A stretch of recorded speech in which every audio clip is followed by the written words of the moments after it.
Os fatos vão se encadeando à medida que o tempo passa.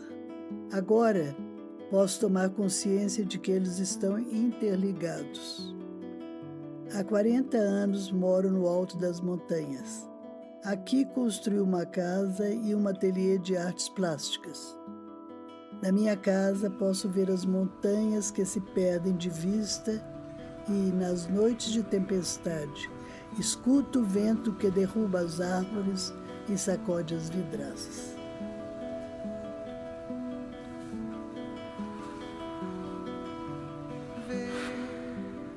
Vicejo, sândalo, andaluz e o baobá do Daomé e umas úmidas subindo ao céu, mergulham fundo na raiz, num triste trópico do sul, que nem alguém que tenta achar no mínimo algum lugar além do cais, além da dor, além da lenda, além da lei, além da arenga, além da lenga, além, onde se dá nos peixes um milagre singular, rimado no galope à beira-mar, e o sol, e o sal, e o som de Janaína indo ao íntimo. Falta que saiba, que saiba que lá tá a lua alumiando a lua,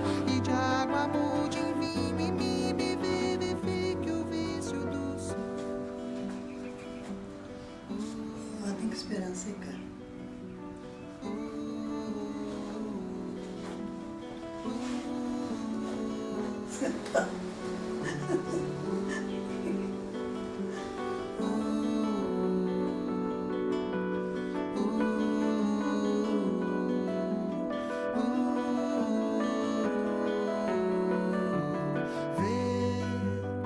Vicejo, sândalo, andaluz e o baobá do Daomé e umas úmidas subindo ao céu, mergulham fundo.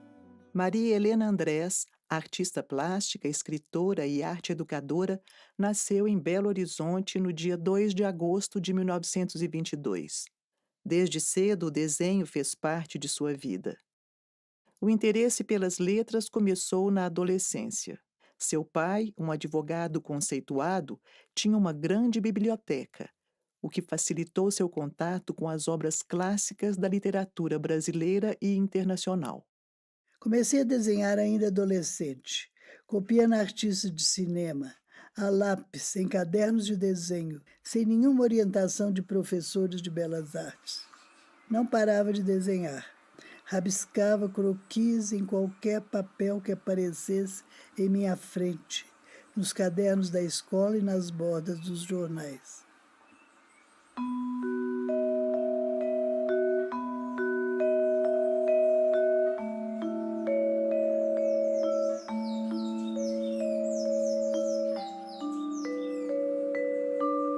Em 1944, quando Guignard foi convidado pelo então prefeito de Belo Horizonte, Juscelino Kubitschek, para dirigir o Instituto de Belas Artes no Parque Municipal, Maria Helena foi uma das primeiras a se inscrever no curso. Nessa escola, ela conviveu com artistas, críticos, poetas e intelectuais que compartilhavam ideias de arte moderna. Maria Helena casou-se com o médico Luiz Andrés Ribeiro de Oliveira e tiveram 6 filhos. Ele gostava de arte, sabe? E gostava de me dar força para eu continuar como artista e também me dava força para viajar. Então ele ficava com as crianças muitas vezes e eu viajava.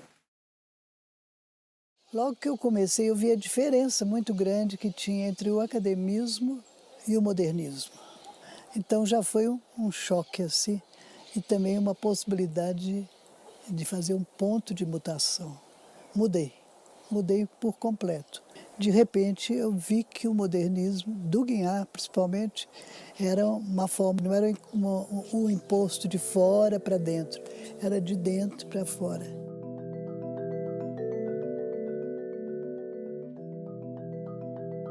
Em todos esses anos de arte, pude constatar várias fases, partindo da realidade exterior para uma realidade interior do imaginário, do desconhecido.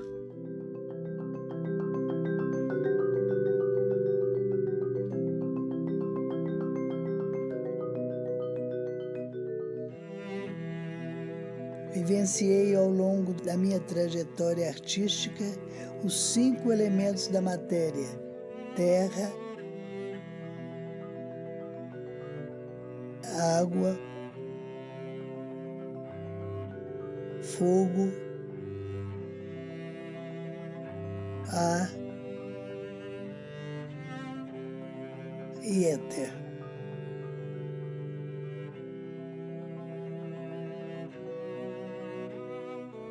A fase da Terra começou na década de 40 com temas do cotidiano: a família, as crianças, as cenas da fazenda e as paisagens de Belo Horizonte.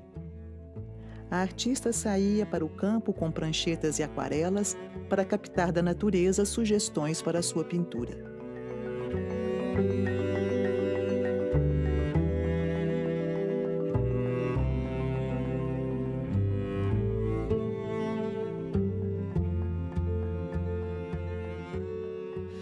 As esculturas que eu comecei a fazer, elas foram inspiradas na década de 50. Inspiradas ou então tridimensionadas pelos desenhos que foram feitos na década de 50. Mas eu buscava, dentro do meu próprio desenho, transformar até a essência do movimento, da forma aqui. Você começa num ponto, por exemplo, aqui. Começa nesse ponto e vai. E vai, até chegar no ponto de novo, sabe? Então, o Guignard ensinava isso pra gente. E até hoje eu faço isso.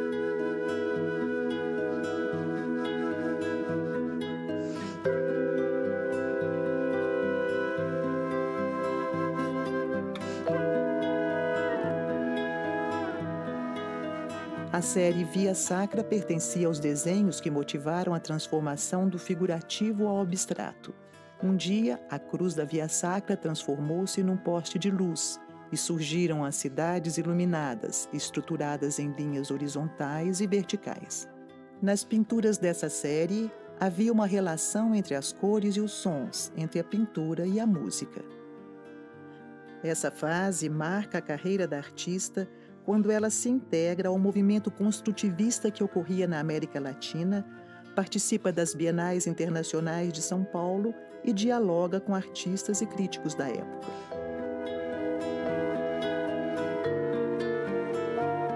A pintura Fantasia de Ritmos faz parte da coleção Adolfo Lerner, adquirida pelo Museu de Belas Artes em Houston, nos Estados Unidos.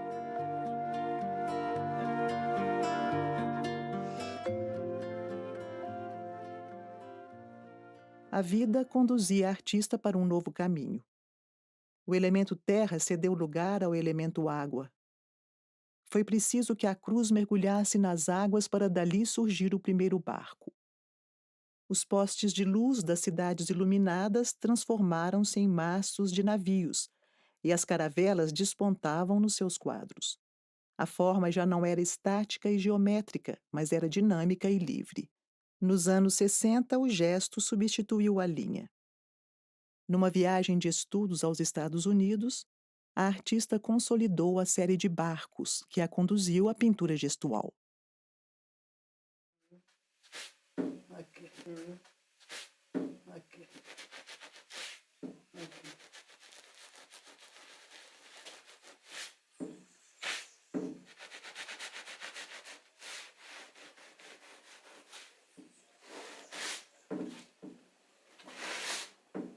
E outra coisa, tem que ser feita uma certa velocidade.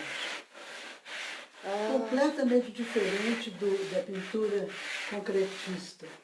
Ela é mais espontânea, exige mais velocidade e está sujeita a erros, muito mais sujeita a erros que a outra. Porque, de repente, se você está com o quadro pronto, é uma viagem mesmo para o mar desconhecido. Acontece coisas que fazem você perder o quadro totalmente. Muito quadro perdido, viu? Foi pouco, não. E muito quadro foi perdido. Mas fazia parte do processo, né? A perda também é importante, porque naquela perda você aprende coisas. O terceiro elemento da matéria, o fogo, explodiu nos anos 60 na fase de guerra, representando a destruição e a purificação. Suas obras em preto e branco denunciavam a violência que vivenciamos durante a ditadura militar no Brasil.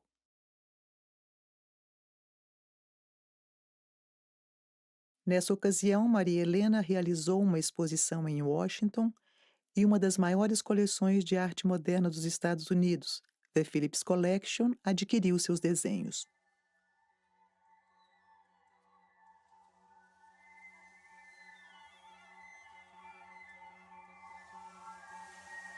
As pinturas de Madonas resgatam a tradição cristã. Elas fazem a transição entre as fases de guerra e espacial. As primeiras Madonas eram agressivas, guerreiras, para depois tomarem outras direções, anunciando a fase dos astronautas. As Madonas foram a ponte entre a terra e o céu, entre a guerra e a paz.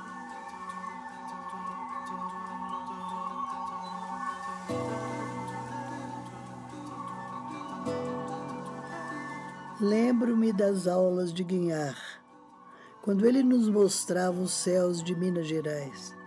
Olhem os céus de Minas, eles têm uma claridade semelhante ao cristal.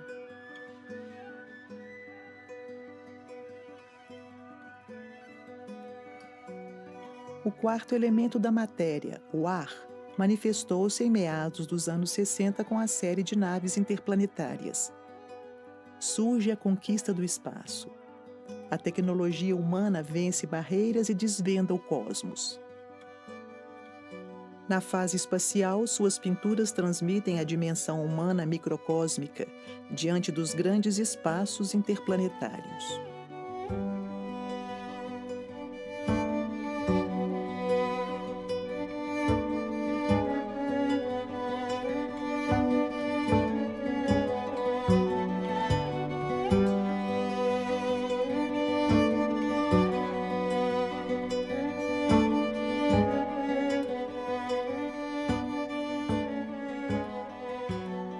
No final dos anos 60, novas experiências surgiram no seu caminho.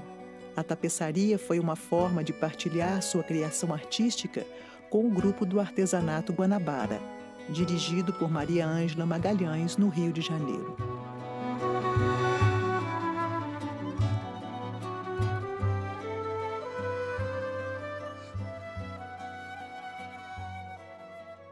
A forma circular da mandala representa o quinto elemento, o éter.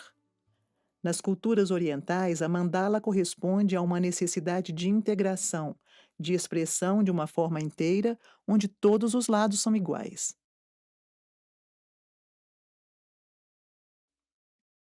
A fase do éter, iniciada nos anos 80, deu continuidade à temática cósmica, que se tornou predominante em sua arte. A partir de então, comecei a me interessar pelas filosofias orientais e por estudos comparativos entre as culturas do Oriente e do Ocidente.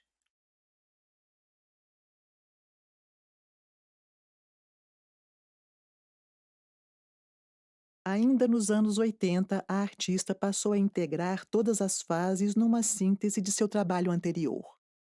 Realizou várias pinturas de grandes dimensões, tais como os painéis Energia em Movimento e Plataforma Espacial.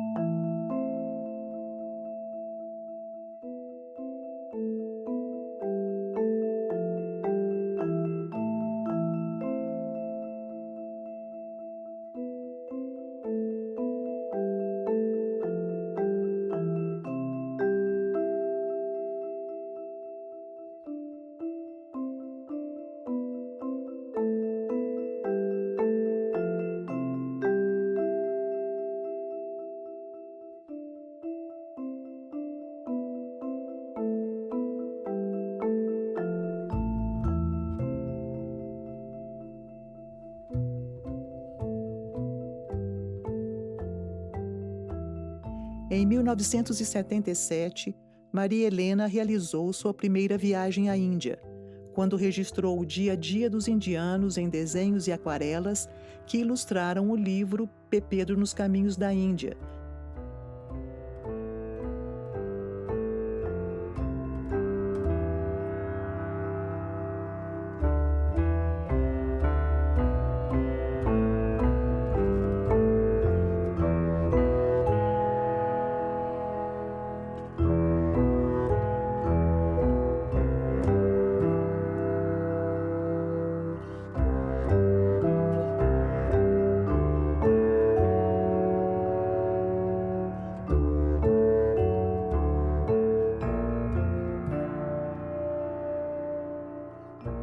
Em outras viagens à Índia, pesquisou história, arte e educação. O álbum Oriente e Ocidente trata das semelhanças culturais entre o Brasil e a Índia, tema de palestra apresentada em Goa e em várias cidades daquele país.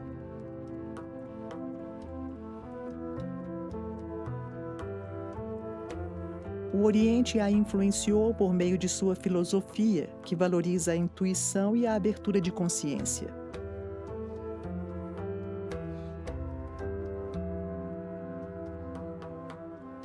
No início dos anos 90, a artista publicou o livro Encontro com Mestres no Oriente.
Vários críticos, pesquisadores e historiadores da arte escreveram sobre a obra de Maria Helena Andrés. No início dos anos 60, quando publicou seu primeiro livro, Vivência e Arte, o crítico Clarivaldo Prado Valadares escreveu um texto esclarecedor sobre a artista. Não se exige de um artista plástico o talento de redigir com clareza o que ocorre em seu mundo interior de vivência estética. Às vezes, entretanto, acontece esta maravilhosa casualidade, este dualismo, do pintor ser também escritor. Então, eles nos legam textos que se tornam preciosos, porque iluminam direções e espaços, motivos e razões, anseios e reflexões que não são os nossos.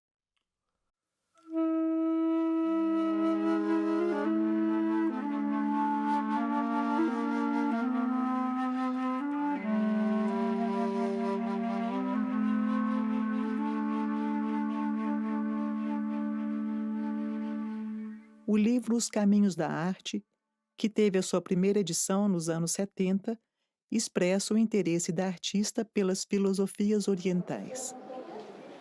Esse livro foi roteiro para vários workshops realizados pela artista nos anos 90. Senti a arte moderna como necessidade de quebra de condicionamentos também a forma de unir o Oriente e o Ocidente, submergir o mundo inconsciente e mais tarde descer dos museus para se dedicar à educação e à transformação do ser humano. A arte na educação vem contribuir para o reencontro do homem consigo mesmo e com a natureza, para mais tarde, espontaneamente, despertá-lo para a sua posição no universo.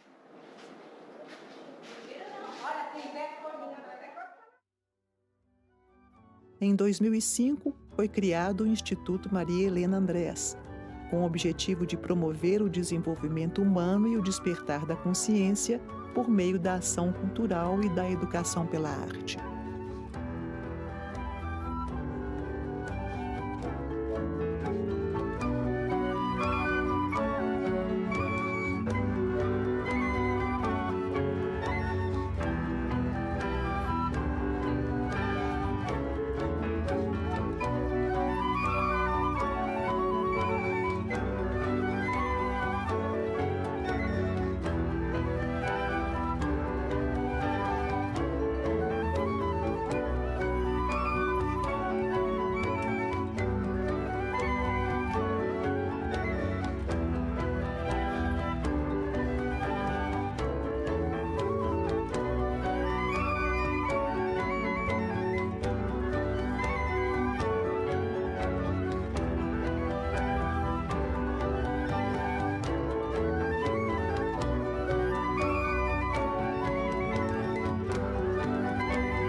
Acompanhando as novas tecnologias da comunicação, publica em 2 blogs suas memórias, viagens e sua vida de artista.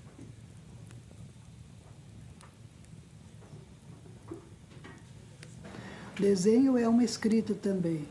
Comecei a desenhar, comecei a escrever também. Como eu achei que agora seria a época de difundir um pouco mais os livros, de publicar alguma coisa aqui, saber que está sendo lido fora do Brasil, inclusive, que tem sido acessado fora. A gente já olhou na estatística, Estados Unidos, Alemanha, França e tudo, eles têm acessado o blog muitas vezes. E é uma forma de expandir também algumas ideias que eu tenho sobre arte e conhecimentos também que eu aprendi na Índia, por exemplo. Nos anos mais recentes, Maria Helena Andrés tem se dedicado à pesquisa, à experimentação e à realização de novas formas de expressão artística, como fotografias, litografias, colagens, esculturas e livros de artista.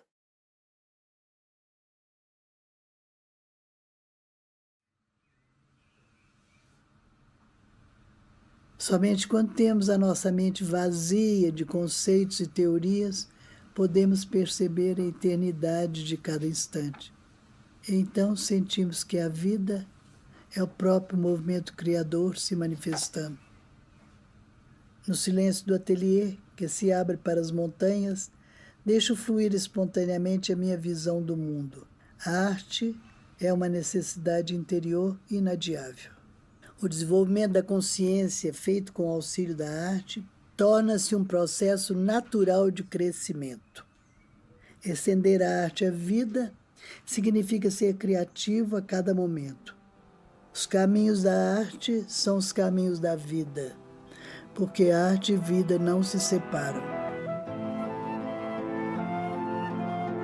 Então aí começa o processo da escultura.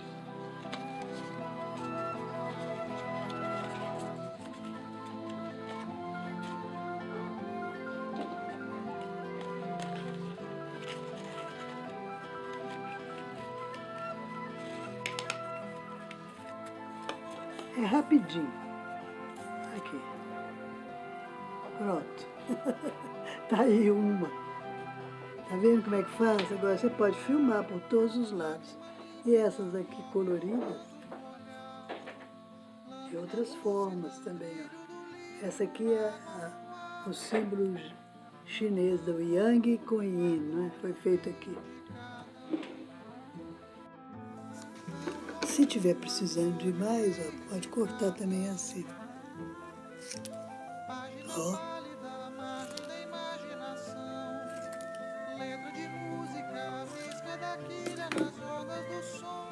Esse não ficou bom. Esse ficou, eu deixo. Aquele ali também pode ficar. Entendeu? Um pouquinho mais pra cá. E aí? Silêncio por dizer, remanso bem querer, pausa plena, metáfora, um bando de passarinho, canto guia, nuvens douradas entre o céu e a serra. Também se puser muito vai ficar borrocada. Melhor tirar. Tá pronto. Lugar